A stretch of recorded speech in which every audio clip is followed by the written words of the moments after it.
आप आप सबका इस सत्र में, इस सेशन में स्वागत है। हमारा विषय वास्तु, न्यूमरोलॉजी एंड जियोपैथी। न्यूमरोलॉजी का वास्तु में क्या यूज है, क्या प्रयोग है, ये हम सीखेंगे।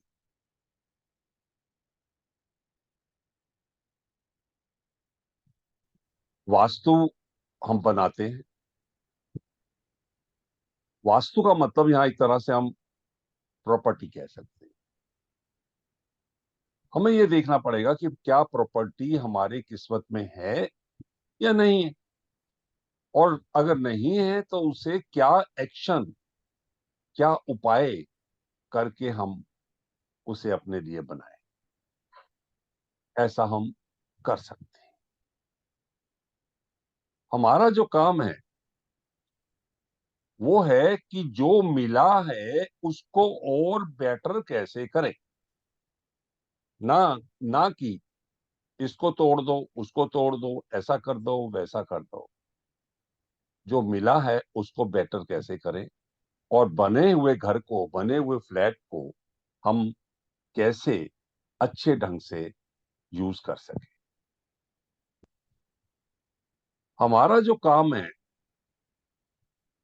कि भैया 45 देवता होते हैं, ये मानते हैं वास्तु वाले। मेरा मानना है अगर हमारे छोटे से घर में 45 देवताज है तो हम कहाँ रहेंगे। वो पुराना टाइम था जब धरती पे देवताओं को वास कह के हम उस प्लॉट को करते थे। अब तो लिमिटेड है, प्लॉट लिमिटेड है, मकान उस हिसाब से लिमिटेड बनते हैं, और जो मकान बन भी गए तो फ्लोर फ्लोर फ्लोर हो गए।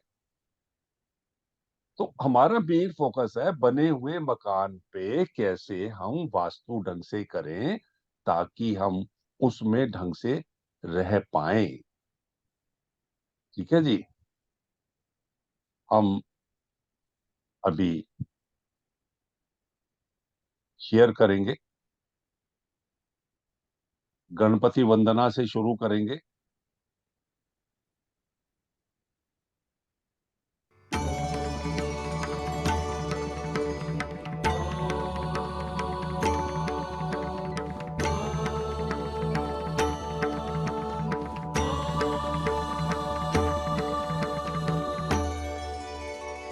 गणेश मंत्र।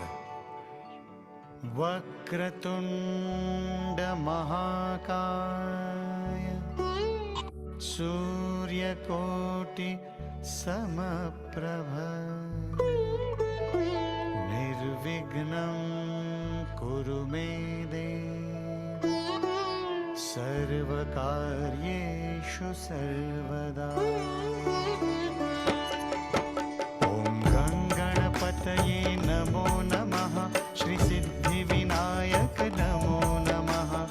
अष्टविनायक नमो नमः। गणपति बाप्पा मोरया।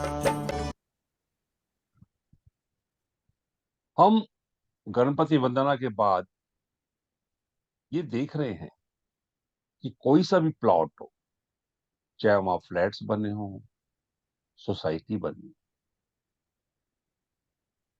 चाहे प्लॉट पे कोठी बनी हो, फार्म हाउस बना हो, उसके अंदर एक वास्तु पुरुष मान के चलते हैं, और उसका सिर हमारा नॉर्थ ईस्ट की तरफ है। ये हमें मेनली 8 दिशाएं दिख रही। North, south, east, west. North और ईस्ट के बीच में जो कॉर्नर है उसको नॉर्थ ईस्ट कहते हैं, ईशान को। 8 हैं ये, और 2 हैं उधर और अधर। इसका मतलब है आकाश एंड पाताल। ये 10 दिशाएं हैं। जिस व्यक्ति को इन 10 दिशाओं का ज्ञान था उसे हम दशानन कहते थे, यानी रावण। रावण के कोई 10 सिर नहीं थे। 10 दिशाओं का ज्ञान एट ए टाइम रहता था। उस समय का वो बहुत एडवांस व्यक्ति था, कम्युनिकेशन बहुत तेज था उसका, कान में उसके ब्लूटूथ लगा रहता था जिससे उसे पूरा ज्ञान रहता। तो इन 10 दिशाओं को हम बैलेंस जब कर लेंगे, उस जगह की जो वास्तु है वो हमारी अच्छी हो जाएगी। वास्तु पुरुष को ध्यान में रख के बनाया गया भवन जो है, बिल्डिंग जो है, वो हमारी समृद्धिशाली रहती है। वास्तु पुरुष के नॉर्थ ईस्ट से साउथ वेस्ट की तरफ देखें तो सातों चक्रास आ जाते हैं वास्तु पुरुष के। ये चक्रास बैलेंस होंगे तो हमारा वहां रहना भी बैलेंस हो जाए। हर एक दिशा का आप देख रहे हो, नॉर्थ और नॉर्थ ईस्ट में क्या है, वो हमारा वाटर एंड स्काई एलिमेंट है। तो like wise fire element, land element, 5 elements हमारे इसमें आते हैं। इसके साथ साथ हमारा जैसे उधर है, हमारे देवता वगैरह भी हम उसको मान के चलते हैं। 8 दिशाएं, 8 देवता और 8 ग्रह, और 9वां जो जगह है वो है हमारी ब्रह्म स्थान, middle of the plot, middle of the house. इन सबको हमने बैलेंस करना है। इसके लिए अगर हम कहें कि भैया इधर ईस्ट है इधर वेस्ट है, नहीं पता चलता। मकान का ईस्ट वेस्ट सिर्फ कंपास से पता चलता है, तभी हम उसके अंदर की डेकोरेशन, इंटीरियर प्लानिंग कर सकते हैं। कंपास 2 तरह के, एक है फ्लोटिंग कंपास, एक है मैग्नेट कंपास। ये आप देख रहे हो, ये है मैग्नेट कंपास। इसके अंदर नॉर्थ को या रेड पॉइंट को 0 के साथ सेट करना पड़ता है। 0 जो है वो हमारे नॉर्थ को बताता है, तो 0 को सेट करेंगे तो हमारा नॉर्थ सेट हो जाएगा और 90 डिग्री पे ईस्ट आएगा। दोबारा से नोट करना, नॉर्थ में सेट करोगे तो 90 डिग्री पे ईस्ट आएगा। ये बहुत इंपॉर्टेंट है हमारे लिए। और ये जो फ्लोटिंग कंपास है, इसके अंदर जो ऊपर प्लेट है वो फ्लोट होके ऑटोमेटिकली नॉर्थ में रुक। इस प्रकार से हम दिशाओं का पता करेंगे, डायरेक्शंस का, और उन दिशाओं को हम बैलेंस करेंगे। ये मेरे पास 16 दिशाएं हैं। और बुक के अंदर ये जो वैदिक महान पुस्तक है, वैदिक महान वास्तु, इसके अंदर ये 16 की 16 दिशाओं की क्या होना चाहिए, क्या गलतियां हैं, क्या वास्तु दोष हैं, और उनके उपाय कैसे करें, ये सब इस पुस्तक में बताया गया है। ये बुक कलर्ड है और इसलिए थोड़ी सी महंगी है। 1200 रुपीज की बुक है। जिसको चाहिए हो मुझे बता देना, कोरियर से भिजवा दीजिए। अब जैसे ही ये होता है तो हम देख लेते हैं किस दिशा में क्या है। साउथ ईस्ट में नंबर 6 है और वीनस है और अग्निदेव है। जो लोग पेन वगैरह लेके बैठे हों वो न्यूमरोलॉजी का पॉइंट लिख सकते हैं कि जिसका बेसिक नंबर 1 होगा, अब हम बेसिक नंबर मूलांक से direction of the house decide करेंगे, suitable direction of the house. Direction तो 4 होती है और कोई ना कोई फेसिंग तो मकान होता ही होता है। तो जिनका बेसिक नंबर 1 है उन्हें हमें ईस्ट फेसिंग हाउस में रहना चाहिए। जिनका बेसिक नंबर 2 है उन्हें नॉर्थ वेस्ट फेसिंग हाउस में रहना चाहिए। जिनका बेसिक नंबर 3 है उन्हें नॉर्थ ईस्ट के मकान में रहना चाहिए। जिनका बेसिक नंबर 4 या 7 है उन्हें साउथ वेस्ट फेसिंग मकान में रहना चाहिए। जिनका नंबर 5 है उन्हें नॉर्थ फेसिंग मकान में रहना चाहिए। जिनका नंबर 6 है उन्हें साउथ ईस्ट के मकान में रहना चाहिए। और जिनका नंबर 8 है उन्हें वेस्ट फेसिंग मकान में रहना चाहिए। और जिनका नंबर 9 है उन्हें साउथ फेसिंग मकान में रहना चाहिए। ये सब विवरण आपको बुक में भी मिलेंगे। अब ये जो हम डिसाइड कर रहे हैं चीजें, हम इस पे बेस ज्यादा करते हैं। ये जो सूर्य यंत्र है, इस सूर्य यंत्र से भी हमें घर में दोष कहाँ है वो पता चलता है। इसके ऊपर हम हस्बैंड वाइफ दोनों की डेट ऑफ बर्थ लगाते हैं। जिनकी साउंड ऑन है वो साउंड ऑफ कर लें भैया। इसके बेसिस पे भी हम घर में दोष कहाँ है ये पता लगाते हैं। डेट ऑफ बर्थ में आने वाले नंबरों को इसमें लिखते हैं, उसको भी मिला के, जितने भी आपका सेंचुरी है वो भी। इसमें मूलांक भाग्यांक नहीं लिखा जाता है। बेसिक नंबर डेस्टिनी नंबर नहीं लिखते हैं। साउंड साउंड साउंड आ रही है, डिस्टरबेंस होती है, तो इसके बेसिस पे भी आप घर में दोष कहाँ है, किस डायरेक्शन में दोष है, वो पता लगा सकते हैं। बहुत आसान है, यहीं से बैठे बैठे आप घर में दोष पता लगा सकते हो। अगर मान लो यूएसए में है सुनीता जी और मेरे को कहती है सर दोष, तो मैं यहीं से बैठे बैठे इनकी डेट ऑफ बर्थ, इनके हस्बैंड के डेट ऑफ बर्थ से बता दूंगा कि घर के आपके इस एरिया में दोष है। वैसे कॉमनली यूएसए में अपना ब्रह्म स्थान पे दोष है ही है, क्योंकि सबकी सीढ़ियां ही ब्रह्म स्थान से जाती है, वहां सिस्टम ही ऐसा बना हो। अब बात होती है कि ये तो दोष बता रहे हैं मकान, पर मकान बनेगा या नहीं बनेगा, प्रॉपर्टी बनेगी या नहीं बनेगी। जिसकी डेट ऑफ बर्थ में 852 होगा उसकी प्रॉपर्टी जरूर बनेगी। दोबारा से, जिसकी डेट ऑफ बर्थ में 8, 5 और 2 होगा उनकी अपनी प्रॉपर्टी जरूर बनेगी। और जिनके नहीं है वो उपाय कर सकते हैं, उपाय बुक में दिए। पर बनेगी कब?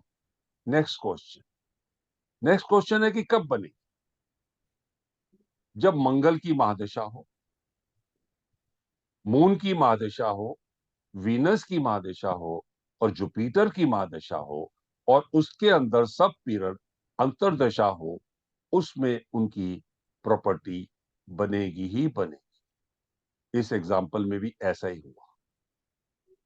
जब वीनस की महादशा चल रही थी 2016 से 2020 में, तो इस जातक की अपनी प्रॉपर्टी बन गई पर्सनल नाम से। पहले तो प्लॉट था, लेकिन पूरा जो है फ्लोर इस नाम से वीनस की महादशा में बन गया।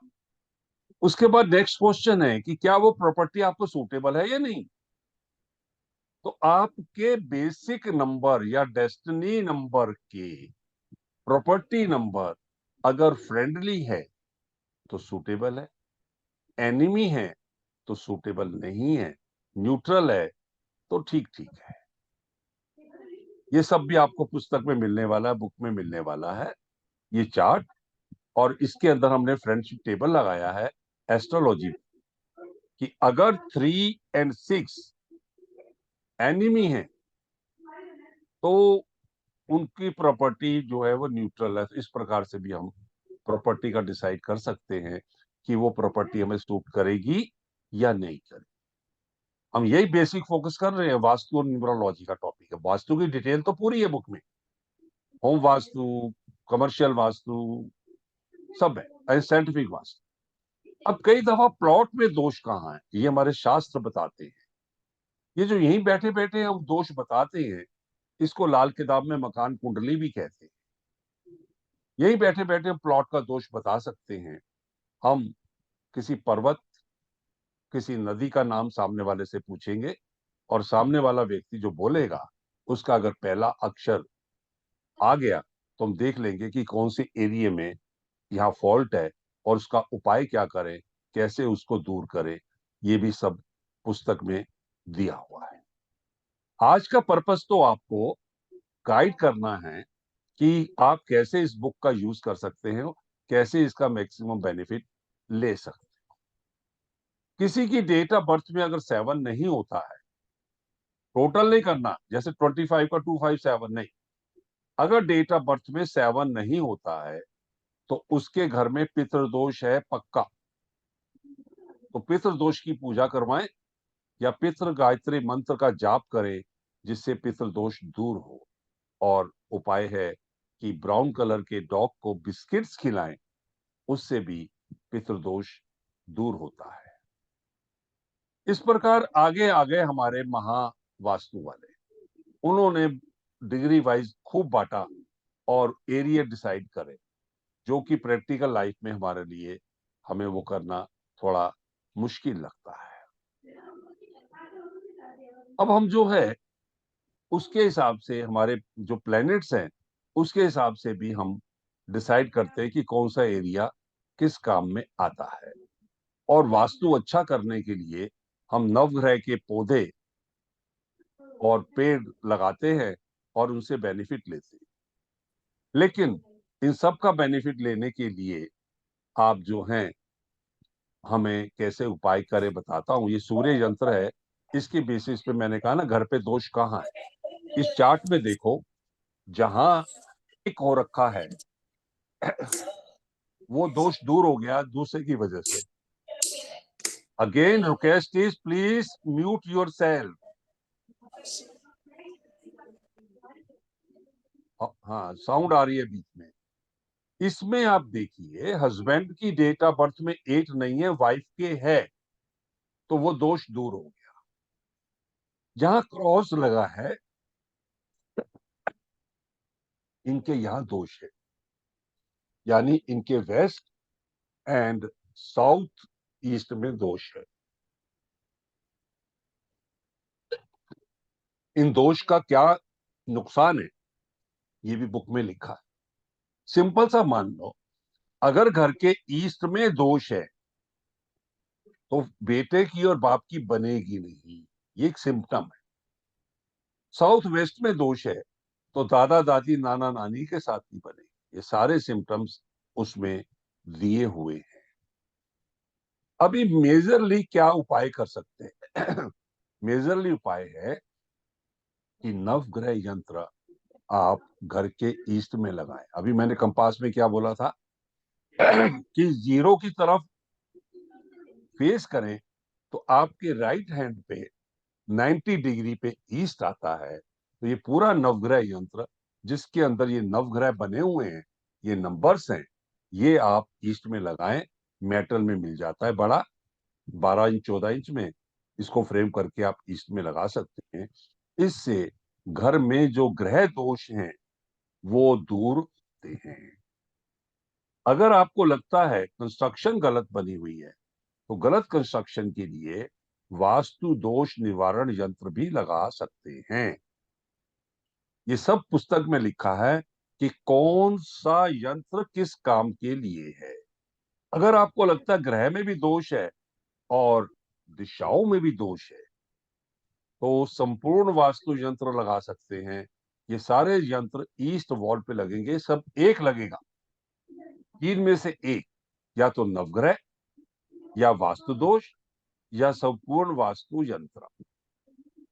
आपने सारी कंस्ट्रक्शन वास्तु के अनुसार कर ली, हर उपाय कर लिया, लेकिन घर में बीमारी नहीं खत्म, सिर दर्द नहीं खत्म। उसका क्या कारण हो सकता है? उसका कारण होता है जियोपैथी। ये जियोपैथी क्या है मैं अब आपको समझाने जा रहा हूं। पहले मैं हिंदी में समझा देता हूं, फिर आपको इंग्लिश की एक वीडियो दिखाऊंगा। ये जियोपैथी है, कुछ रेज जमीन के नीचे से पास हो रही, जो गंदा पानी हो सकता है या कुछ और गंदी गैसेस हो सकती है, जिसकी वजह से वो तरंगे उठ रही हैं और हमें पता भी नहीं चला। आपको एक जानकारी दे दूं, बिल्ली जहां से क्रॉस करती है वहां जियोपैथी होती है। हम कहते हैं बिल्ली क्रॉस कर गई, रास्ता काट गई, हम नहीं जाएंगे। क्या कारण है? उसका कारण ये है कि बिल्ली जहां से क्रॉस करी वहां जियोपैथी रेज ऊंची उठी, आप क्रॉस करोगे तो वो आपको इफेक्ट करेंगी। ये है, अंधविश्वास नहीं है।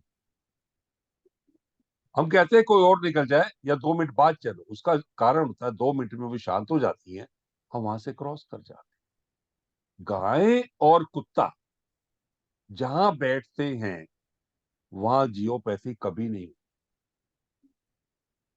इनको पता है गाय और कुत्ता जहां बैठेंगे वहां जियोपैथी नहीं होगी, और बिल्ली जहां से क्रॉस करेगी वहां 100% जियोपैथी होगी। तो जो ये जो बैड एनर्जी है, दो लाइनें क्रॉस करती हैं, अगर आपकी बेड के नीचे से क्रॉस कर रही है तो समझो आपको नींद डिस्टर्ब करेगी, आपको बीमार रखेगी। आपके वर्किंग टेबल के नीचे से क्रॉस कर रही है तो आपको काम नहीं करने देगी, सिरदर्द बना रहेगा। अगर रोड के ऊपर क्रॉस कर रही है तो वहां एक्सीडेंट जोन बना देगी। Accident zone. साउंड फिर किसी की ऑन है please, Kailash ji sound, Pawan ji sound.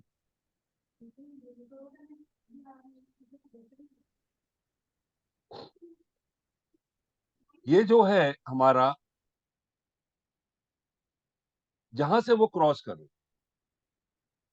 जहां हम बैठे या जहां दो लाइनें क्रॉस हो रही है वहां एक्सीडेंट जोन भी बन जाता है कि आमने सामने कोई भी ट्रैफिक आ रहा है, ना चाहते हुए भी आपस में भिड़ जाते हैं। वो जोन वहां काम कर रहा है, वो रेस काम कर रही है, एक्सीडेंट्स हो जाते हैं।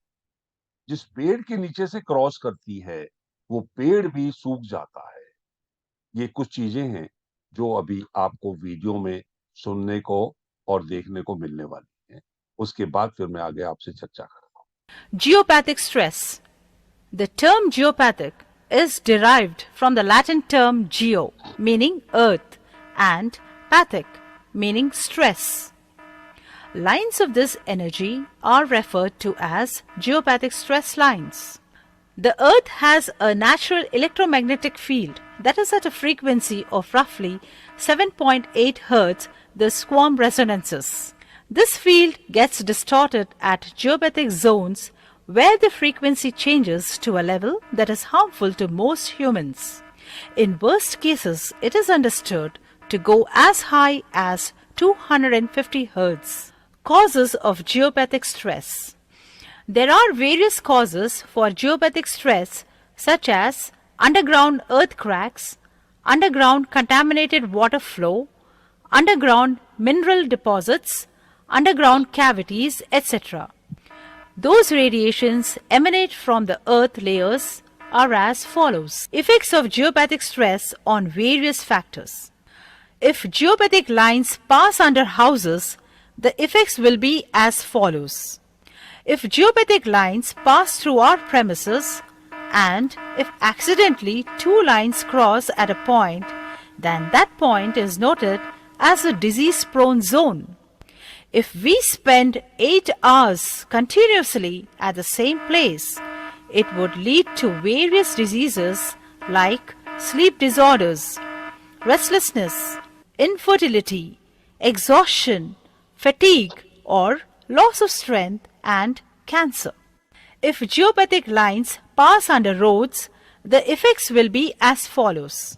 If geopathic lines cross under a road, then it is said to be an accident-prone zone, where accidents occur recurrently because geopathic radiations affect our brain signals and we meet with accidents. If geopathic lines pass under vegetation, the effects will be as follows. Owing to the influence of geopathic lines, there is abnormal growth in tree trunks and the trees become unproductive. Such trees may get cancer and show abnormal growth, particularly on geopathic zones. If geopathic lines intersect one another, then that point is prone for lightning strike as follows. Lightning strikes are more susceptible in geopathic zones as the lightning strikes are fully positively charged and geopathic zones are fully negatively charged. Hence, there is more attraction of lightning strikes towards geopathic zones. Scanning of geopathic lines. We can scan the geopathic lines with the help of cosmic e-scanners. This cosmic e-scanner can locate the exact points of geopathic stress lines. Hence, thorough scanning should be done in order to locate all geopathic lines in our premises so that we can place a geopathic rod on each individual line in order to nullify the negative radiations completely. After placing the rods, the positive radiations emitting from the geopathic rods enter the earth crust.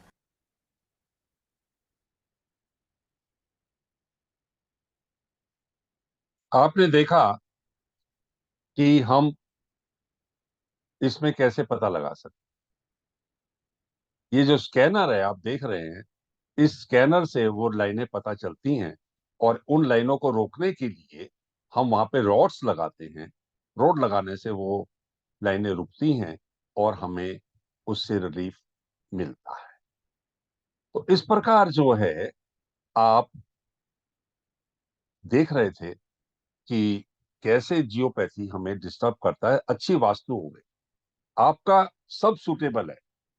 आपको कोई commercial plot लेना था तो आपने भाग्यांक से ले लिया। आपको कोई रहने के लिए चाहिए था तो आपने मूलांक से ले लिया, बेसिक नंबर से ले लिया, सब अच्छा कर लिया, कंस्ट्रक्शन भी अच्छी कर ली, लेकिन फिर भी ये टेंशन हो रही हैं। तो जियोपैथी, इसको हम आज की तारीख में साइंटिफिक वास्तु कहते हैं। आप ये डिटेल बुक पढ़ सकते हैं, हिंदी में है, और इसका मुझे पर्सनल पे आप ऑर्डर कर सकते हैं। इसके कोर्स भी मैं रन करता हूं, आप कोर्सेज भी ज्वाइन कर सकते हैं। और जल्दी ही वैदिक न्यूमरोलॉजी पे भी कोर्स स्टार्ट हो रहा है, ओरा पे भी हो रहा है, वास्तु पे भी हो रहा है। हम विद इन अ वीक शुरू करने जा रहे हैं। आपका कोई इंटरेस्ट हो तो आप मेरे से इंटरेक्शन कर सकते हैं। अभी जितना टाइम होगा, इसमें अभी मेरे पास 8 मिनट हैं। 8 मिनट में आपको जो भी पूछना हो, आप अपना माइक ऑन करके मेरे से बात कर सकते हैं।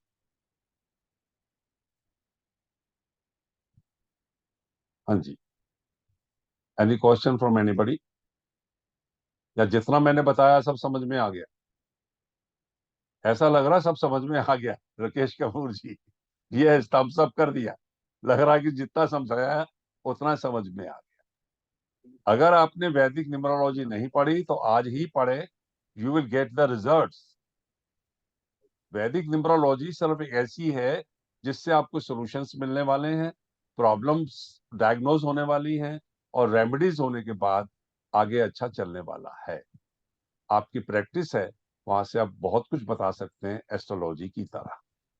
ये मैंने वैदिक महान वास्तु जो पुस्तक दी है, कोशिश करी है कि पुरानी भ्रांतियां हटें और प्रेजेंटली उसको हम कैसे बढ़िया से बढ़िया करें। इसके अंदर होम वास्तु भी है, कमर्शियल वास्तु भी है, और ये जियोपैथी के बारे में भी है। सारा कुछ इसमें बताया है, कलर प्रिंटेड है, और उपाय कैसे करें कौन सी दिशा के लिए वो भी है। पिरामिड्स नहीं है, फेंगशुई नहीं है। चलिए अब बताइए मुझे, कोई और आपका क्वेश्चन है तो बताएं, नहीं तो फिर सर हम मेरा एक क्वेश्चन है, क्या बोलिए। जियोपैथी फ्लैट्स पे भी वर्क करता है, क्या बिल्कुल ओनली जी, लैंड पे करता आपका 20वां फ्लोर है, 20th फ्लोर है, वहां भी वर्क करेगा ये। है? ओके। हाँ, आप अगर आप अपना इसका इलाज करेंगे, जियोपैथी का हम्म रेमेडी करेंगे, तो हम्म। ना तो 19 फ्लोर वाले की वो दूर होगा, ना 21st वाले का दूर होगा। वो सिर्फ हमारा ही होगा। आप ही का सिर्फ दूर होगा। ओके। ठीक है ना? तो ये है। ठीक हाँ है जी, सर, थैंक यू जो सो मच। वीडियो दिखाई है, हाँ जी, बोल सकता हूँ सर? बोलिए वीडियो बोलिए। जो दिखाई है उसमें दिखाया कि जियोपैथिक जो रेज हैं वो रिफ्लेक्ट होके वापस आ जाती हैं अर्थ में। हाँ, तो इसका यहाँ मतलब है कि वो, भाई अगर मान लीजिए हम 20th फ्लोर पे हैं तो हाँ, 21वें फ्लोर पे तो जाएगी नहीं वो, ना वो सीधा अर्थ में जाएगी। वापस हमने अर्थ अगर में उपाय जाएगी ना। किया, दैट मीन्स कि हमारे अगर ऊपर हमने, वाले फ्लोरों को तो राकेश जी, रिलीफ मिल अगर जाएगी ना। नहीं नहीं नहीं नहीं, वो सिर्फ हमारे यहाँ से जा रही है, ऊपर की ऊपर जा रही है। भाई जो ऊपर से तो हमारे यहाँ आती नहीं से, सर, है तो अर्थ मेरी की ना बात वो। मेरी बात सुनिए। अगर आपने रेमेडी करी, वो वापस अर्थ में गई, तो वो तो 19 फ्लोर पे चली गई नहीं, वो अर्थ में ही जाएगी, और अर्थ में 21st जाएगी ना वाले सर। की नहीं रुकेगी। 21st वाले की नहीं रुकेगी। ये मैं आपको बहुत प्रैक्टिकल बोल रहा हूँ, हमने ये चीजें बहुत एक्सपेरिमेंट्स करके देखी हुई है, उसके बाद ये बता रहा हूँ। बुक का प्राइस क्या है सर? बुक का प्राइस 1200 रुपीज है। ठीक है सर। सर सर ये बुक इंग्लिश में हो सकती है क्या? अभी नहीं है। अभी सर नहीं है। हिंदी के बहुत डिफिकल्ट तो नहीं है? नहीं नहीं नहीं, डिफिकल्ट नहीं है, उसकी मेरी गारंटी। और इंग्लिश सर का, एक इंग्लिश की मेरी सिर्फ 3 बुक्स हैं, वैदिक एस्ट्रोन्यूमरोलॉजी, होरा एस्ट्रोन्यूमरोलॉजी एंड सन एस्ट्रोन्यूमरोलॉजी। सर ये सन एस्ट्रो न्यूमरोलॉजी, ये बुक में क्या है मतलब? सन जो अभी थोड़ा सा सूर्य यंत्र कुछ। में आपको दिखा रहा था, हाँ जी। सूर्य यंत्र से प्रिडिक्शंस हैं। सूर्य यंत्र के अंदर जो 9 प्लैनेट्स आते हैं उनको लेके उसके बारे में बताया गया है, ना कि लोशो ग्रिड की तरह 5 एलिमेंट्स। इसमें 9 प्लैनेट्स हैं, 9 प्लैनेट्स के रिएक्शंस हैं, कॉम्बिनेशंस हैं, और उनसे होने वाले बैड इफेक्ट को उपाय करके कैसे दूर करें। महादशा है, अंतरदशा है, वर्षफल है, और होरा, हॉररी सब है उसमें। सर होरा क्या होता है? होरा होता है 1 घंटे का समय दिन पर। ओके, वो उसके ऊपर अलग बुक है? अलग बुक भी है, और वो जो वैदिक वाले में और सूर्य वाली में उसके बारे में समझाया गया। नहीं मतलब जो हमारे हमने सूर्य वाली बुक ले रखी है आपसे, एक वैदिक वाली, उसमें होरा एक्सप्लेन नहीं है ज्यादा? होरा वो उतना ही है होरा उसके लिए, और होरा का ओके। ज्यादा डिटेल चाहिए तो फिर बुक अलग है, क्योंकि वो 9 तरह के लगन बनते हैं, 9 ओके। हाउसेज हैं, 9 भाव की गाथा है, वो एक अलग है, मेथड ही अलग है। Okay. Okay, thank you. Welcome. Sir ये लिस्ट डाल देना एक बार ग्रुप में ना बुक्स की दोबारा से। डिम्पल जी, आपका शायद नाम ही मेरे पास ग्रुप में एडिट नहीं है। सर नाम है जसविंदर सोनी, डिम्पल सोनी के ले नाम से होगा ये। ले हो गई पंजाबी गल। मेरे मेरे पास मैं जसविंदर थोड़ा सोनी है। रुद्राक्ष का कोर्स किया है, रुद्राक्ष हाँ का कोर्स किया। हाँ, जसविंदर सोनी के नाम से सेव हो ना। हाँ जी, हाँ जी, हाँ मैं जी। आज दोबारा डाल देता हूँ बुक्स की लिस्ट। हाँ जी सर, पा देना। ठीक है जी। ठीक है। ठीक है, Gokul thank you Sharma sir. जी, आप मैसेज डाल के गायब हो जाते हो। मैंने लिखा कॉल करो, कॉल करते नहीं हो। अभी मैं बता के हटा हूं कि सूर्य यंत्र के अंदर जो कॉम्बिनेशन है वो 9 प्लैनेट्स पे हैं, और उसके कॉम्बिनेशन से आप प्रिडिक्शन कर, डायग्नोज कर सकते हैं, प्रिडिक्शन कर सकते हैं, रेमेडी बता सकते हैं। Okay, I think you got the answer. हाँ जी, आगे कुछ और किसी का प्रश्न? तो हम सर आज की लीव कर सभा, सकते हैं क्लास, बस इतना ही था ना? हाँ जी, क्या? लीव कर सकते हैं क्लास, इतना ही था ना आज? हाँ, अभी 1 मिनट रुक जाओ जी, मैं आप सबको अभी लीव करने की परमिशन दे रहा हूँ। ठीक है ओके जी। Sir, okay. आज ओके। आज हम यही क्लोज करते हैं, फिर एक नए वेबिनार में नए सब्जेक्ट के साथ जरूर मिलेंगे। तब तक के लिए नमस्कार।